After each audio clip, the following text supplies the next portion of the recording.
আসসালামু আলাইকুম। এই মুহূর্তে যে যেখান থেকে আমাকে দেখছেন একটাই অনুরোধ করব, সেই অনুরোধটা হচ্ছে সবাই একটু মন থেকে দোয়া করুন। প্লিজ অনুরোধ করছি, মন থেকে দোয়া করুন। আর যদি খুব ব্যস্ততা থাকে অন্তত সূরা ফাতিহা একবার পাঠ করে মহান আল্লাহ রাব্বুল আলামিনের দরবারে দোয়া করুন তামিম ইকবালের জন্য। সূরা ফাতিহাকে সূরাতুশ শিফা বলা হয় এবং এর অনেক অলৌকিক ক্ষমতা আছে আমরা জানি। যদিও কন্ডিশনটা এই মুহূর্তে স্টেবল হয়েছে খানিকটা, কিন্তু তারপরও সেটাকে পুরোপুরি আশঙ্কামুক্ত বলা যাচ্ছে না। আজকে সকালে তো পুরোপুরি আশঙ্কাজনক অবস্থা ছিল এবং একটা পর্যায়ে পালসও খুঁজে পাওয়া যাচ্ছিল না।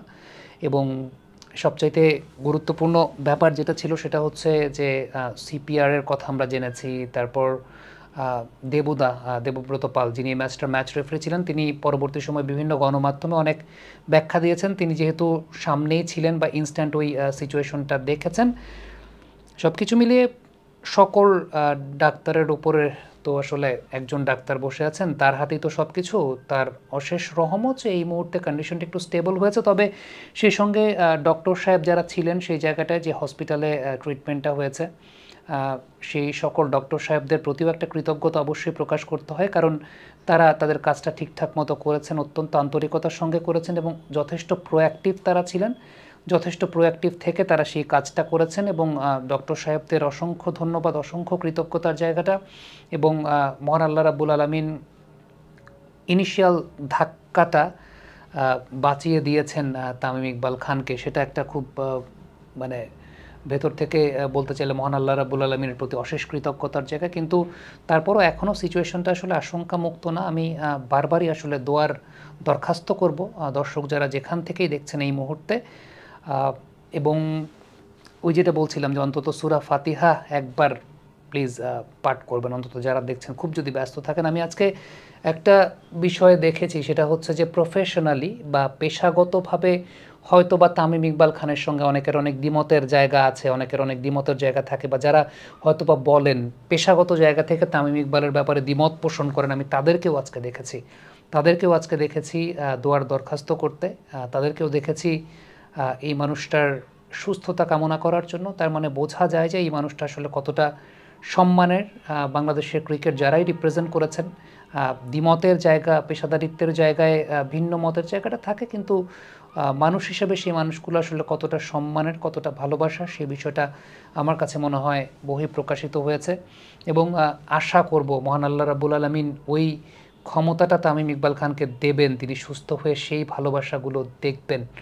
আমার মনে আছে কোভিডের সময়টাতে তামিম ইকবাল খান সাভার এবং ওই আশেপাশে গাজীপুর এরকম কিছু এলাকায় তিনি অ্যাম্বুলেন্সের ব্যবস্থা করেছিলেন, আমার সেটা মনে আছে। এবং আল্লাহ রাব্বুল আলামিন দুনিয়াতেই সেই নিদর্শনগুলো দেখিয়ে দেন যে ভালো কাজের যে পরিণামগুলো বা ভালো কাজের যে জায়গাটা, সেই জায়গাটা আজকে মানে সব কিছুর ম্যানেজমেন্টটা খুব ভালো হয়েছে। সবচেয়ে ইম্পর্টেন্ট ব্যাপারটা হচ্ছে যে একটা এই ধরনের ঘটনা ঘটার পর ওইখানে যারা ম্যানেজমেন্টের দায়িত্বে থাকেন, যারা সিচুয়েশনটা ম্যানেজ করেন, তারা কতটুকু প্রোঅ্যাক্টিভ ওয়েতে ম্যানেজ করছেন, এটা আল্লাহর রহমতে বেশ ভালো হয়েছে। আমি দেবব্রত পাল, টিটু ভাই ছিলেন সেই জায়গাটাতে, তাদের প্রত্যেকের ম্যানেজমেন্টের জায়গাটা খুব ভালো হয়েছে। এই সিচুয়েশনগুলো ম্যানেজমেন্টটা আসলে খুব গুরুত্বপূর্ণ বিষয়। এবং অনেকগুলো ব্যাপার তো আছে আসলে যেগুলো নিয়ে আমরা সবসময় কথা বলি, প্রিমিয়ার লিগের আগেও কথা বলেছি।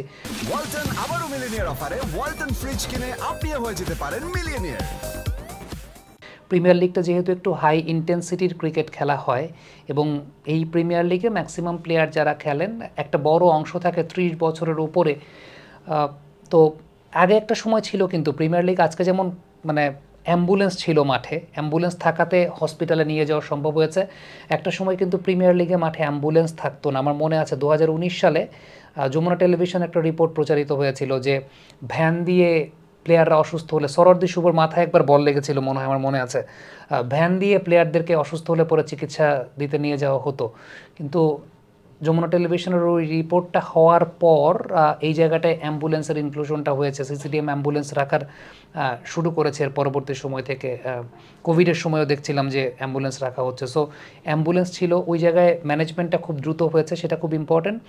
এবং সবসময় একটা কথা বলি আসলে, এখন আজকে এই সমস্ত ব্যাপার নিয়ে মানে কথা বলার খুব বেশি ইচ্ছাও নাই, তারপরেও প্রিমিয়ার লিগের যে বিষয়টা, যে বিকেএসপিতে যখন খেলা হয় অনেক দূরে, মানে ঢাকা শহর থেকে অনেক দূরে। একে তো প্লেয়ারদের ওই 4টা-5টার সময় উঠে আগের রাতে ঘুমটাও ঠিকঠাক মতো হয় না।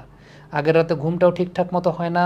প্রিমিয়ার লিগটা যে ওয়েদারে আমাদের খেলা হয় সেখানে বিকেএসপিতে 3 ঘন্টা 2 ঘন্টা 2.5 ঘন্টার জার্নিতে গিয়ে তারপর ম্যাচ খেলতে যাওয়াটা, বিশেষ করে আগের রাতে যেহেতু মানে 5টার সময় রওনাই দিতে হয়, ঢাকা থেকে 5টার সময় মোটামুটি রওনাই দিতে হয়, কারণ ইপিজেডের যে জ্যামটা আছে, ইপিজেডের জ্যামটা মোটামুটি 6:30টার পরে যদি আপনি ইপিজেডে যান তাইলে মোটামুটি 1-1.5 ঘন্টার একটা লক খেয়ে যেতে হয়। সো ওই একটা তারার জায়গাটা থাকে, আগের রাতে ঘুমটাও ঠিকঠাক মতো হয় না, স্ট্রেস তো অবশ্যই কাজ করে। তো ওই যে বিকেএসপিতে খেলা হওয়ার জায়গাটা নিয়ে তো আমরা দীর্ঘদিন আসলে কথা বলেছি, তার মধ্যে যে ওয়েদারে খেলা হয়, এরপরে 50 ওভারের খেলা, আর প্রিমিয়ার লিগটা যেহেতু একটু হাই ইন্টেন্সিটির খেলা, কিছু প্লেয়ার আছেন যাদের বয়স ম্যাক্সিমাম প্রায় 20-30% প্লেয়ারই আছেন যাদের 30-এর উপরে বয়স।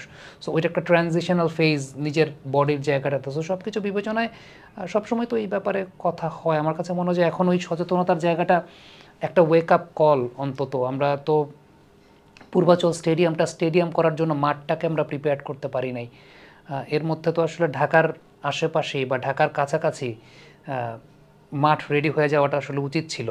সেটা নিয়ে তো প্রচুর কথাবার্তা বলেছে। আজকে দেখেন একটা বিষয়, যে যখন এই ঘটনাটা ঘটেছে তখন কিন্তু সবাই এই চিন্তাটাই ছিল, কি করব, ঢাকায় নিয়ে আসবো নাকি ওইখানে চিকিৎসা করাবো। কারণ উন্নত চিকিৎসার জায়গাটা নিয়ে আমাদের সবার মধ্যে এক ধরনের একটা শঙ্কা কাজ করে যে ইকুইপমেন্টাল সংকটের জায়গাটা থাকতে পারে ঢাকার একটু দূরে যে সমস্ত হসপিটাল আছে। সো ওই চিন্তা করতে করতেই কিন্তু অনেক দেরি হয়ে যাওয়ার কথা। তারপরও আল্লাহর রহমতে মানে ওই ক্রিটিক্যাল ডিসিশনটা নিতে পেরেছিলেন দেবুদা, টিটু ভাই যারা ছিলেন, যে ঠিক আছে তাৎক্ষণিক স্থানীয় হসপিটালে নিয়ে যাওয়ার জায়গাটা। কিন্তু ওই যে সবার মধ্যে একটা আশঙ্কা কাজ করে যে ঢাকায় নিব নাকি নিব না, ঢাকায় নিব নাকি এখানে করাবো, এটাতেই অনেক টাইমটা আসলে দূর হয়ে যায়। সো এগুলো একটা ওয়েক আপ কল আসলে। এটা নিয়ে তো রোজার মানে যখন শুরু হলো প্রিমিয়ার লিগ তখন থেকে তো অনেক কথাবার্তা আমরা বলেছি বা বলছি, বা সবাই তো আসলে বলছে। তো এরকম একটা ইনসিডেন্ট ঘটার পরে এটা নিয়ে আবার কথা বলতে হবে, এইটা তো কখনো আসলে কারোর জন্য কাম্য না। যাই হোক, এইসব নিয়ে কথা বলার বহুত সময় আছে। আপাতত মানে চিন্তার জায়গা যেটা, আবারও রিকোয়েস্ট করব, দোয়ার দরখাস্ত থাকলো অন্তত, মানে ব্যস্ত থাকলে অন্তত সূরা ফাতিহা পড়ে আল্লাহ রাব্বুল আলামিনের দরবারে দোয়া করবেন প্লিজ। Thank you.